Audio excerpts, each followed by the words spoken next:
नमस्कार फ्रेंड्स, कैसे हैं आप? आई होप आप बहुत अच्छे होंगे। और एक बार फिर से आपका इंतजार हुआ ख़त्म और मैं लेकर आ गया हूं स्पोकन ट्रांसलेशन पार्ट 16, जिसमें कि मैंने 20 सेंटेंसेस लिए हैं जो बहुत ही अच्छे हैं, आपके काम आने वाले हैं। और फ्रेंड्स, आपसे रिक्वेस्ट है, वीडियो स्टार्ट करने से पहले अगर अभी तक चैनल को सब्सक्राइब नहीं किया है तो प्लीज़ इसको एक बार सब्सक्राइब कर लीजिएगा, बेल नोटिफिकेशन भी दबा लीजिएगा, जिससे आपको समय पर वीडियो मिलती रहें।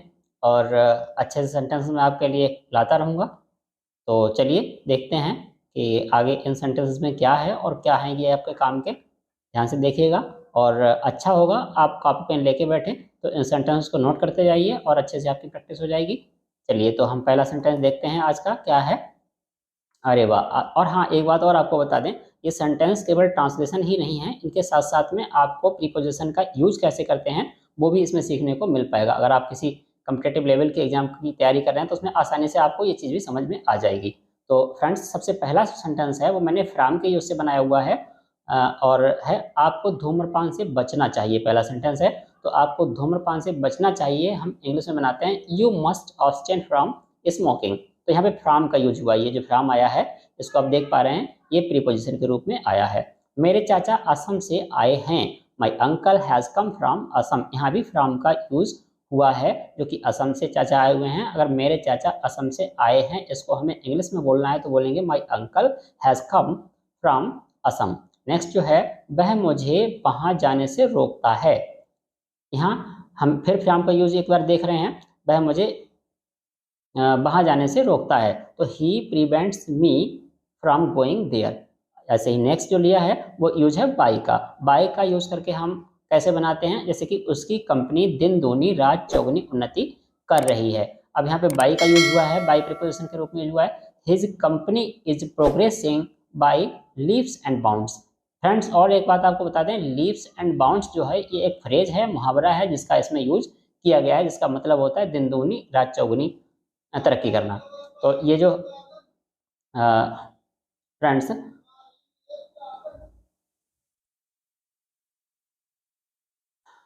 जो नेक्स्ट है, बाई के सेंटेंस बनाया हुआ है और बाई प्रीपोजिशन है।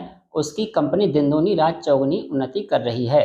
तो his company is progressing by leaps and bounds. ये लीप्स एंड बाउंड्स जो है ये एक फ्रेज है जो कि इसमें यूज किया गया है, जिसका हिंदी अर्थ होता है दिन दूनी रात चौगुनी उन्नति करना। तो इसको हम और बाई का यूज़ किया गया है, ये आप देख पा रहे हैं। नेक्स्ट सेंटेंस दिया है, मेरे पिताजी मेरे साथ थे, तो I was accompanied by my father. तो यहाँ बाई का फिर एक बार यूज़ किया गया है, तो ऐसे हम बाई का यूज़ करते हैं, इसको आप समझ सकते हैं आसानी से। और ट्रांसलेशन भी आपका हो रहा है साथ साथ में, और आपका प्रीपोजिशन भी देखने को मिल रहा है। नेक्स्ट जो हमने लिया है सेंटेंस, इस खबर से घबराइए नहीं, please don't get disturbed by this news. यहाँ पर भी यूज हुआ है बाई प्रीपोजिशन का। मेरी कहानी सुनकर उसका बहुत मनोरंजन हुआ, he was highly amazed bye my story. ये गलती से यहाँ पे स्पेस नहीं दिया गया है, यहाँ स्पेस रहेगा, ये वाई अलग है और माई अलग है, bye my story. He was highly amazed bye my story. Okay friends, तो नेक्स्ट जो है हमने सेंटेंस लिया है वो है, ये पैकेट सोमवार तक मुंबई पहुंच जाना चाहिए। तो यहाँ पे फिर एक बार एक सेंटेंस देख रहे हैं जिसमें कि बाई का यूज हुआ है, this packet should reach Mumbai by Monday. अगर किसी दिन की बात करते हैं तो हम बाई उसके साथ यूज करते हैं, ठीक है। तो यहाँ पर रीच्ड भी लगा है और बाय मंडे यूज हुआ है। अब इसके बाद हम देख रहे हैं विद का यूज। विद का हिंदी अर्थ होता है से, और से अर्थ बाई का भी कई बार निकलता है। तो सेंटेंस हम देख पा रहे हैं, तुम दूसरों से व्यवहार करना नहीं जानते। कई बार ऐसा होता है कि जैसा व्यवहार हम कर रहे हैं वो लोगों को पसंद नहीं आता, तो कोई हमसे बोल देता है कि तुम दूसरों से व्यवहार करना नहीं जानते, you don't know how to deal with others. इसको हम बनाएंगे, you don't know how to deal with others. यहाँ पे विद का यूज आप देख पा रहे हैं, जो कि प्रीपोजिशन के रूप में यूज हुआ है। नेक्स्ट स्लाइड में देखते हैं क्या है, हमें अंग्रेजी भाषा से परिचित होना चाहिए। बिल्कुल सही बात है, अंग्रेजी भाषा से परिचित नहीं होंगे तो आगे हम प्रोग्रेस कैसे करेंगे, हम अपना जो जो कि पर्सनालिटी डेवलपमेंट होता है वो हम कैसे कर पाएंगे। तो इसको हम बनाएंगे, we should be acquainted with English language. Acquainted का मतलब होता है परिचित होना, आप रिकॉग्नाइज्ड भी लगा सकते हैं, इंट्रोड्यूस्ड भी लगा सकते हैं। और ऐसे ही जो नेक्स्ट है, और आप देख रहे हैं यहाँ पर विद का फिर एक बार यूज हुआ है, हम उसके व्यवहार से उकता गए। कई बार हम परेशान हो जाते हैं, अपना बिहेव आदमी चेंज नहीं करना चाहता है, इंसान चेंज नहीं करना चाहता है, तो हमें ऐसा बोलना पड़ जाता है कि हम उसके व्यवहार से उकता गए।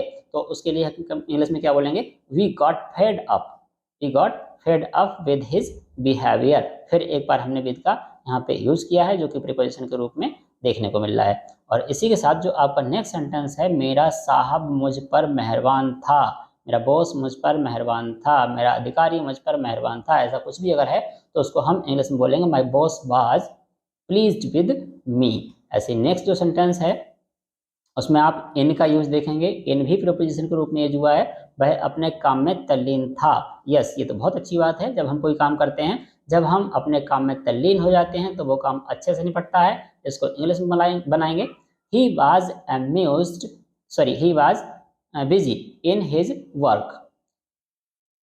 इसमें भी हम इनका यूज देख पा रहे हैं। नेक्स्ट सेंटेंस जो है, शीला एक कान से बहरी है। बाप रे बाप, ये तो बहरी की बात आ गई। कोई बात नहीं, कई बार हो जाता है, ये जो ईश्वर की मर्जी होती है उसके आगे हम कुछ नहीं कर सकते। अगर ऐसा कुछ है, अगर हम किसी को बता रहे हैं कि शीला या कोई भी है एक कान से बहरी है, या किसी पार्ट्स ऑफ बॉडी में कोई प्रॉब्लम है, तो हम ऐसे बोल सकते हैं Sheela is deaf in 1 ear. अगर ईयर से बहरी है तो हम डीफ 1 ईयर कर सकते हैं। अगर आँख से कोई गड़बड़ है तो उस हिसाब से यहाँ पर डीफ की जगह ब्लाइंड हो सकता है, या जो भी है यहाँ पे आई आ जाएगा, तो वो यूज के हिसाब से हो जाएगा। फिलहाल यहाँ पे शीला एक कान से बहरी है तो उसको बोलेंगे Sheela is deaf in 1 ear. और नेक्स्ट जो है, यहाँ पे भी इनका यूज हुआ है, तुम्हें अपने व्यवहार में नम्र होना चाहिए। ये तो अच्छी बात है, व्यवहार में नम्र होंगे तभी लोगों से संबंध हमारे अच्छे बनेंगे। You must be polite in your behaviour. Next sentence जो है, वह संगीत में दक्ष है, या फिर वह संगीत से दक्ष है, तो he is well versed in music. अब आपका यूज किया गया है, आप प्रीपोजिशन के रूप में देखेंगे।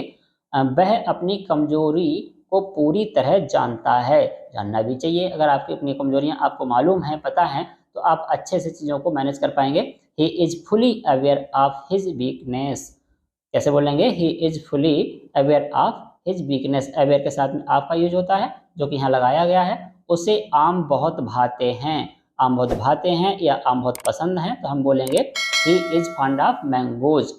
नेक्स्ट जो सेंटेंस लिया है हमने, उसे देखकर मुझे उसके भाई की याद आती है। कई बार ऐसा होता है कि चेहरे बहुत मिलते जुलते होते हैं, जिनमें एक को देख कर दूसरे की याद हमें आ जाती है, तो वही बात बताई गई, उसे देखकर मुझे उसके भाई की याद आती है। He reminds me of his brother.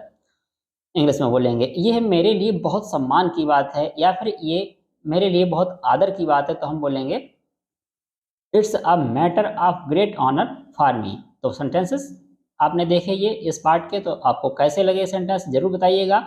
और अगर वीडियो अच्छी लगी है तो अपने फ्रेंड्स के साथ में, अपने रिलेटिव के साथ में इसको शेयर कीजिए, हमारी वीडियो को लाइक कीजिए और अन्य लोगों को बताइए, और मेरा जो चैनल है उसको भी सब्सक्राइब कीजिए। और तब तक के लिए बहुत बहुत धन्यवाद। मिलते हैं नेक्स्ट वीडियो में। जय हिंद, वंदे मातरम।